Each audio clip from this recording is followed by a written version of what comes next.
জীবনে সফল হইতে চাইলে কঠোর পরিশ্রম করতে হবে।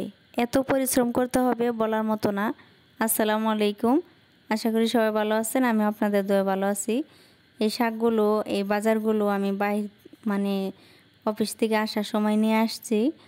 তো ভাবলাম যে কাজগুলো করি আর আপনাদের সাথে শেয়ার করি। মাছ আনছিলাম, মাছগুলো কুটে নিছি, রুমের কাজকামও করে নিছি, এসে গোসল করছি, আরও যা যা কাজ আছে সবগুলো করে নিয়েছি। এখন আমি এই রান্নাবান্নার কাজগুলো গুছিয়ে নিব, যেহেতু সকালবেলায় রান্না করব। শাকগুলো কুটে রেখে দিব, আর এই তরকারিগুলো আমি আলাদা আলাদা পলি করে ফ্রিজে রেখে দিব। এইখানে আমি 4-5টা ধনিয়া পাতা নিয়ে আসছিলাম 10 টাকা দিয়ে।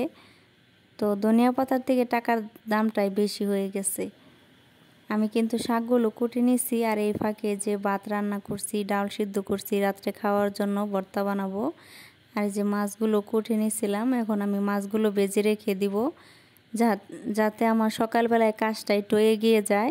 সেজন্য মাছগুলো ভেজে রেখে তারপরে আমি শাক আছে, শাকগুলো ধুয়ে সিদ্ধ করে রেখে দিব।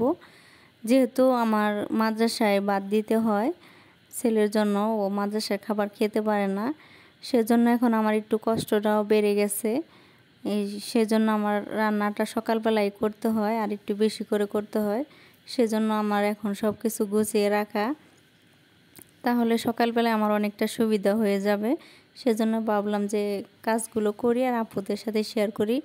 আর আপুরা জানেন তো, সব যারা নতুন ইউজার আছে সবাই তো, নতুন আর পুরান নাই, সবাই অনেক কষ্ট করে পরিশ্রম করে। তো সবাই সবাইকে সাপোর্ট করবেন, সবাই ভালো থাকবেন।